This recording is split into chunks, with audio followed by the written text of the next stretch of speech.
വനമാല ചാർത്തിയോ ഗോപനന്ദനൻ മായ കാട്ടി നിന്നുവോ കൃഷ്ണഗാഥയായി ഇന്നിന്റെ മാനസം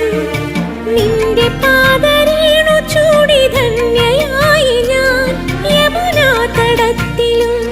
വൃന്ദാവനത്തിലും രസരാസലാസ്യമാടി വന്ന രാധയല്ലേ ഞാൻ പ്രിയരാധയല്ലേ ഞാൻ കണ്ടു ഞാൻ കണ്ണനെ കായാമ്പൂവർണ്ണനെ ഗുരുവായൂരമ്പല